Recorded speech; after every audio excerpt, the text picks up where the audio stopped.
And now, tonight's presentation of radio's outstanding theater of thrills, Suspense.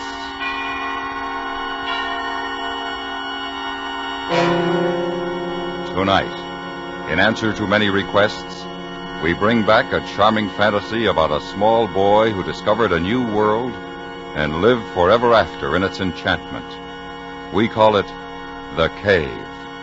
So now, starring Richard Beals with Billy Chapin, here is tonight's suspense play, The Cave.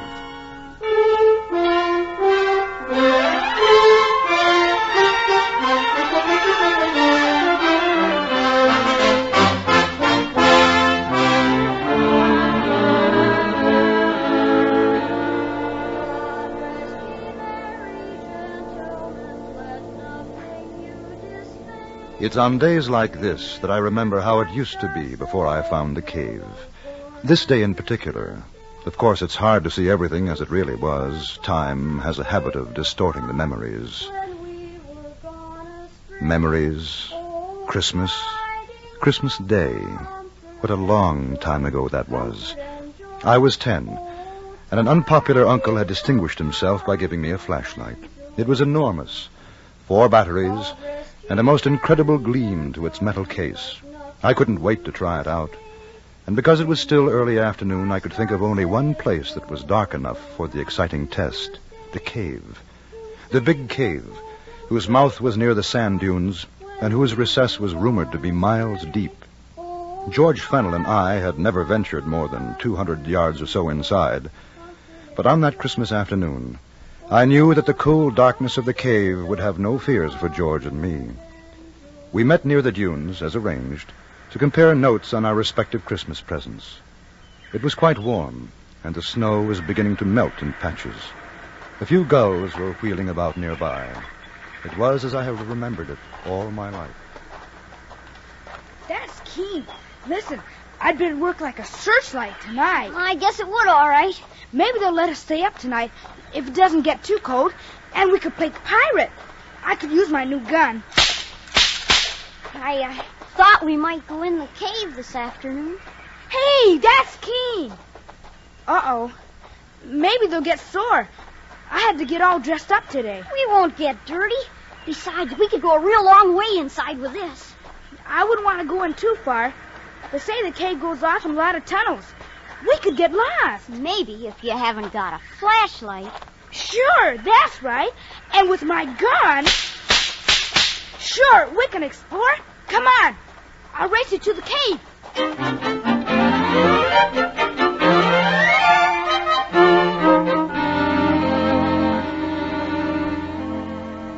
I won the race, and we stood at the entrance of the big cave. The arch had a span of about 25 feet. But just inside, it widened until the walls were 70 feet apart and the ceiling over 50. As we passed from sunlight to shadow, I turned for a moment and looked down to the sea.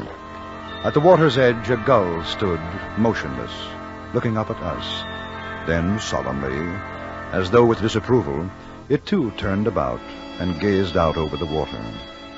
The opening of the cave receded and became small, and we went deeper and deeper. Hey, shine it up there, Dan. Way up. Okay. Gee, I'll bet that's high. Oh, a mile, I guess. You're silly. Maybe 100 feet. Boy, that's keen. Sounds like a real gun. Come on. Looks like the cave turns down there. See? Okay, but we better not go too far. You scared? Heck no, but, well, I gotta get back for dinner. They'll be awful sore if I'm late. You won't be late. Come on. I want to see what's around there. Okay, hold the light on my gun. I gotta reload.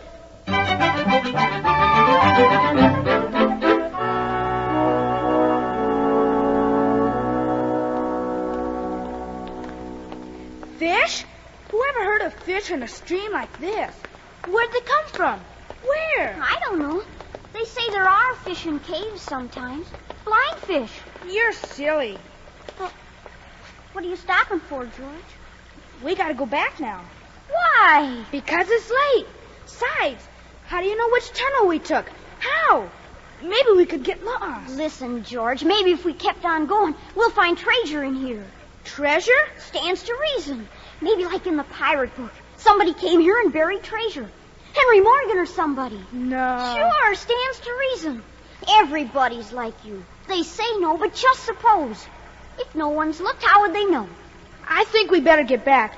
Maybe tomorrow we can look. The cave's getting awful narrow. We might even find old pirates' bones and swords. You've got too much imagination. I've heard him saying so at home. I don't want to go any further. Well, I'm going to. Okay, give me the flashlight. No. You want to go back? You go back. In the dark. Oh, I don't want to go back. You go back in the dark. They'll be mad. It's late. Well, just for a little while. If we don't find anything, we'll go back. All right, but only a little while. Well, I'm thirsty. You better not drink out of that water. It's probably poison. Oh, why? Here, hold the light. I'm going to have a drink. There you are. See? I told you. Now you'll probably die. It's poison. No, it's salt. It's like the ocean. Hey, look. What? There, coming down the stream. That white thing. Yeah. Looks like a piece of paper. I'm going to get it. Hold on to my hand. You'll fall in. No. I got it. What is it? Oh, looks like a handkerchief. That's silly. It's too small. Who'll use a handkerchief like that? Well, my mother does. Gee, hate to blow my nose on that. You can almost see through it. How'd it get down here? Who cares? Maybe it's a message. Huh? Like from someone in distress. I'm going home. Like a damsel in distress in the pirate book. We've got to find out. Give me my flashlight. We'll follow the stream.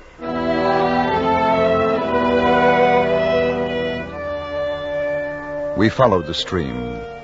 We walked by it as the cave twisted and curved. We didn't notice the passageway, which had been getting smaller all the time, suddenly widen out, and the stream, which was becoming a river, and the river. Hey. What? Where's the other side of the water? There isn't any. It keeps going. It's like a lake. Or maybe a sea. There's little waves. Dan? Huh? Turn the light around. The walls have gone. There's no walls. There must be. It's a cave. Hey, there's no top to it either. It's just too high to see, that's all. Let's go home. Let's go home right now. Oh, what are you afraid of? I'm not. But I'm hungry, and it's Christmas. And, well, I've got things to play with. Come on, Dan. Come on. I want to get outside. What'd you do that for? Turn on the light. Turn it on. Don't you notice something? Turn that on. Give it to me. Oh, wait a minute. I want you to see something. Give it to me. I'm not going to play with you. Give it. See what you've done? You dropped it in the water. It's all your fault. I didn't want to come here anyway. How are you going to get back? It's dark. No, it isn't. That's what I wanted you to see. Look up there. I don't see anything. You will. Oh, it's like stars. Way up there. That's what it is. It's stars.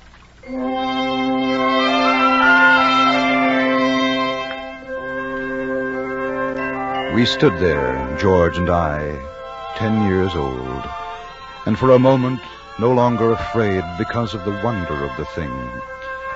There was light from a sky I knew I had never seen before. Yet I knew I was still in the big cave, because when I spoke, the echo of my voice returned. It's beautiful. I can't find the flashlight. The water's too deep. That's funny.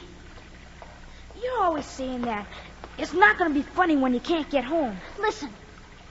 Dan! Dan! Now you do it. What for? It's just an old echo. Go on. George! George! There. How can there be an echo when there's no cave anymore? You're just trying to scare me. Well, I'm going. You can come too if you want. Dan, please? I'll bet nobody's ever been in here ever. I'll bet we're the first. Except for pirates, maybe. Oh, I wish we could see more. If my mother hadn't taken our matches away, we could find our way out. Gee, Dan, it's night. Come on, please. I'm hungry. Shh. Somebody's here. Somebody else. Sounds like it's over there. No, don't go, Dan. Dan, I'm scared. I don't like this place. Well, go home if you want. I can see someone. Look. Gee. He's digging in the sand. Let's not go any closer, Dan. Let go of me. I want to see what he's doing. No. Look. There's some other people. They got swords. Aha! I caught you, Namby, you scurvy wretch. Look at him, bully. I just wanted to see if the treasure was still there. Shoot, Goddamn. I'll show you what's there, you pot-bellied toad.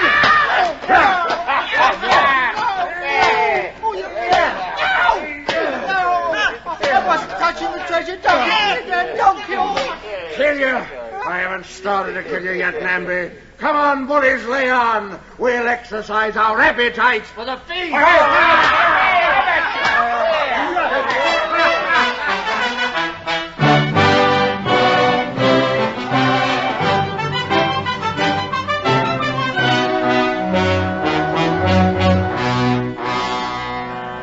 You are listening to The Cave, tonight's presentation in radio's outstanding theater of thrills, Suspense.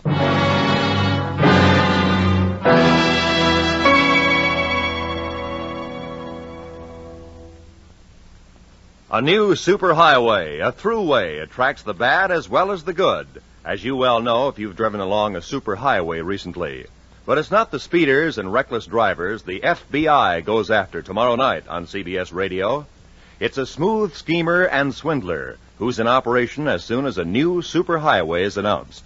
He's cooked up a lovely plan for getting farmers and other landowners along the proposed right-of-way to fall for his tricks.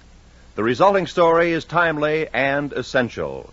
Hear it tomorrow night when the FBI in Peace and War comes this way on most of these same stations. And now we bring back to our Hollywood soundstage Richard Beals with Billy Chapin, starring in tonight's production, The Cave, a tale well calculated to keep you in suspense.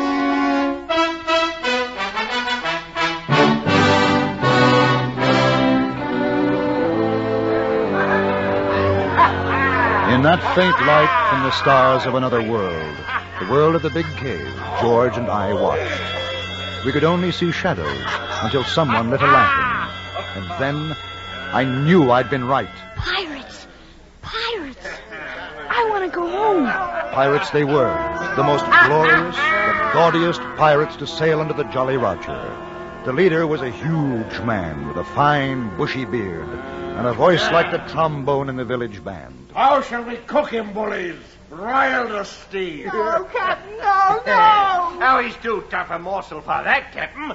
I says roast him. Fine, Steve. Roast it'll be. There's nothing like roast Manby. I always say so. Oh, no. But we'll cut out his heart first and feed it to the dog. Namby, you lily-livered aggravation. Say your prayer. He's going to kill him. I don't want to watch, Dan. Dan? Shut up. Shh. Who was that? I don't know, Captain. Sounded like a boy. A boy? A boy? Mayhap it was the Lady Alicia. Bill, she be in the dungeon, Gonfalon. Aye, that's true. Came from over there. Hold the lantern high, Sheriff. Aye, Captain. They'll get us, Dan. We've got to run. Don't be afraid. If you're not afraid, nothing can happen. Do you see anything, Gonfalon? Oh, nout, but... save us all. 'Tis a boy. Nay, 'tis two on 'em. Scupper me! Boy! Hold the little demon. That's it. Boys. Two small boys. And now what shall we do with him, Captain? Hang him, I'll say. Aye. Hang him. They be after the treasure. You! Were it not Christmas, Namby, I should have turned you inside out. Hold your blister bladdering jaw, you. Aye, Captain, sir. Aye. Boy, what's your name? Dan Embry, sir. And that one? George. He's my friend, George. George Fennel. His father's a policeman. Where do you come from, boy? Greenfield. That's outside the cave. Cave? What cave? What do you do here? Whose spies be? Answer up now. We were just exploring, and we got here, that's all. Exploring? Where be your ship? We didn't come in a ship. No ship. They're boys, Captain. What harm can they do? Come, it's Christmas. I say feed them and send them on their way. What's Christmas got to do with it? If they be spies, it's the plank. No, we're not spies, honest. We'll look into this further. Meantime, the goose and suckling pig should be ready. I say it's time for the feast. How say you, bullies? Be a hungry boy. Yes? And him. He's hungry, too. Then join us in a Merry Christmas. For no man can say Captain Blackton lacks the Christian spirit. Am I right, Namby? Oh, you're right, Captain. Right as a raven. I'd have slit your gullet if you said me nay. Merry Christmas, and break out the rum.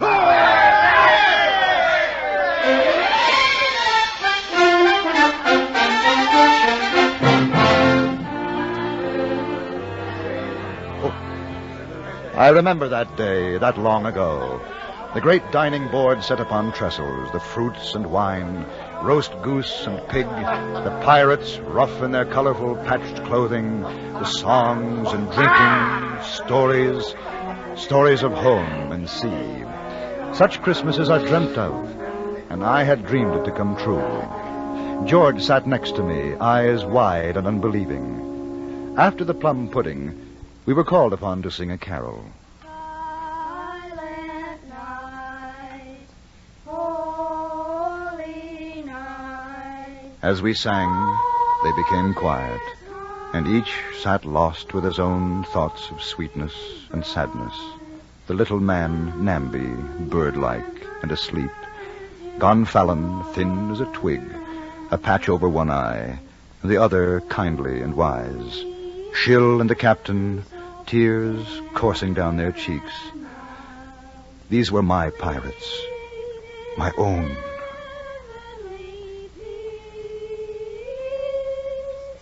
Sleep in heavenly peace. Well done, I say. Well done. A double rum for the boy. Captain, this been a happy day with us. Let's share it with those less fortunate. Less fortunate? Who? We are all well met. Well, the Lady Alicia. Nay, she be our prisoner. And until ransom be paid, so she will remain. Oh, what matter if she grace our table for the evening? It's been a long time since a woman has been with us. Very well. Send the prisoner here. Fetch her from the dungeon.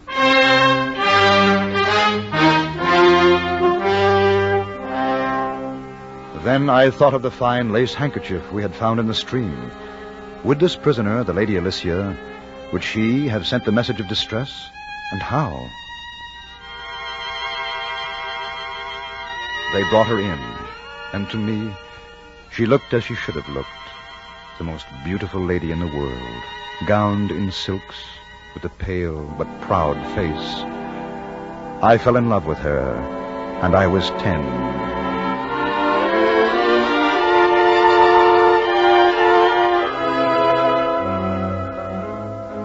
As the night wore on, the pirates grew drowsy, and one after another their heads drooped, and soon all were asleep. Even George, sitting small in his great chair, nodded. I went to the Lady Alicia's side. It was your handkerchief we found in the stream, wasn't it? Yes, I had not dared to hope. But they have you locked in a dungeon. Beyond my window is a running brook. I prayed that when I dropped the kerchief, it would by some happy chance be discovered. Well, I found it all right. You are very brave to have come here. Well, how long have they kept you prisoner? 6 months now. We were sailing to the Indies. Our ship was taken, and I alone survived. Now they hold me for ransom. Oh, that's terrible. Gosh, I wish I could do something to save you. There is nothing. Oh, I know I'm not very big, but maybe I could fight them. They are too many for you. Dan, they're all asleep. Come on, we can get away now. Let's go home. Home? Sure. Our folks are going to be mad. Oh, George, we've got to save her. If you could but escape and deliver a message to my father. Sure, okay. Where does he live? London. Lord Basingstoke. He would reward you well. Sure, but we gotta go now. I don't want to leave you. They'll be angry when they wake up. My hope will rest in you. I shall pray for your safety and return. Gee whiz, Dan, come on. You go ahead. I'll be right along. Okay, but hurry up. I'll wait by the water. Will you be all right? Yes. Suppose I come back and you're not here. I shall try to leave a message. I'm Dan. I know. When I get older, I shall marry you. You're beautiful. I'll wait for you. Now you must go before they awake. I don't want to go. You will come back to me here. I love you. Hurry up, Dan.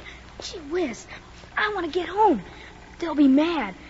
Mother said not to be late for dinner. We've got to save Lady Alicia. Don't forget. Okay, but hurry up. It's kind of dark, but I know which way to go. I don't want to fall in the stream and get all wet. I've got my good clothes on. You won't. I'm sorry I dropped your flashlight in. I'll save up and get you another. I don't mind. I'll bet it's awful late. I'm glad it's Christmas. Maybe they won't mind.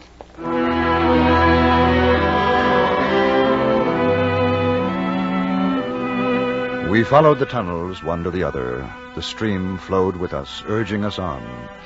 It was dark, but I knew the way. We felt along the damp walls of the cave, and at every step we moved further away from my world. Suddenly, from a great distance, we saw a tiny circle of light, a dot, which grew and grew until it was the size of a golden sovereign. There it is, Dan. It's the entrance, and it's still light out. I won't be late for dinner. And I was afraid. I was afraid because I knew that when I stepped out into that sunlight, I should never be able to find my way back again. Never. Hey, what are you stopping for? Why? George? If we can run, we can make it home before the sun goes down. For Pete's sakes, Dan, what's the matter with you? I'm not coming with you. I've got to go back. Go back? What do you want to do that for? I've got to. I don't want to leave her. The pirates. I want to go back. Pirates? Who? The Lady Alicia. Gee whiz, Dan, come on. It's only a game. Come on. You've forgotten. I knew you would. I'm not going with you. You better. I'll tell your mother, and you get it. Goodbye, George. Dan? Dan, come back, Dan. What's the matter with you? Dan? You'll get lost, Dan. Dan, don't go in there. We've played long enough. Come back. Come back, Dan. Dan? Hey, Dan?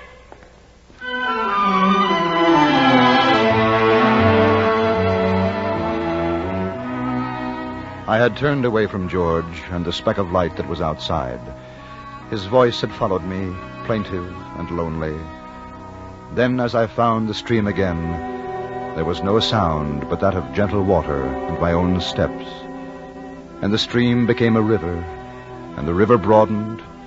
The walls of the cave fell away, and I'd found my pirates again.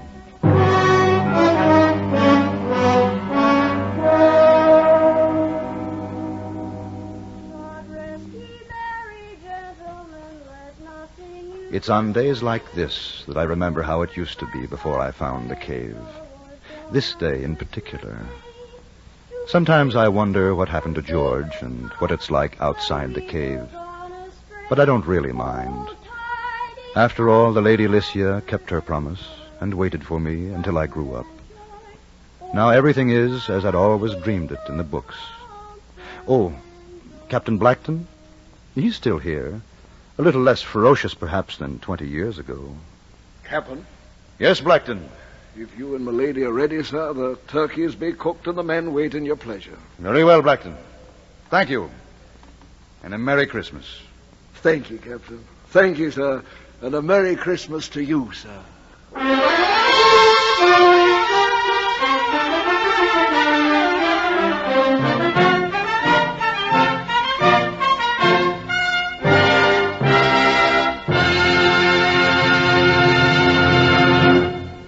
Suspense, in which Richard Beals with Billy Chapin starred in tonight's presentation of The Cave.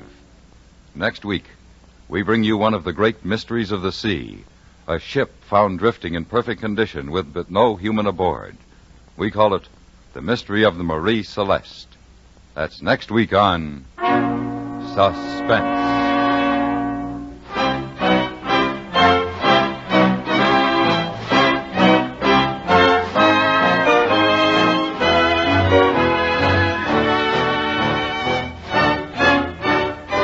Suspense is produced and directed by Anthony Ellis, who also wrote tonight's script. The music was composed by René Garrigan and conducted by Wilbur Hatch. Featured in the cast were John Daner, Hans Conried, Ben Wright, Lawrence Dobkin, Ellen Morgan, and Raymond Lawrence.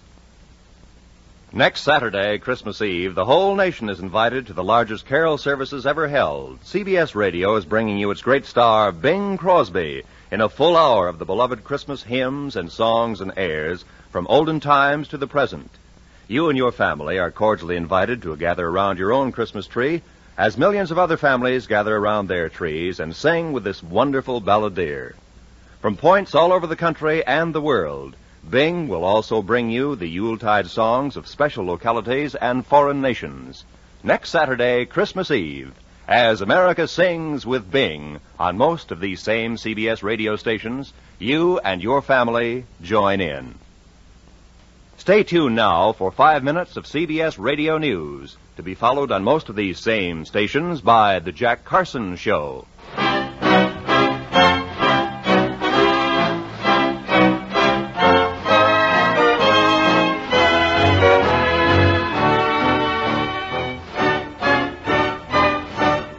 You hear America's favorite shows on the CBS Radio Network.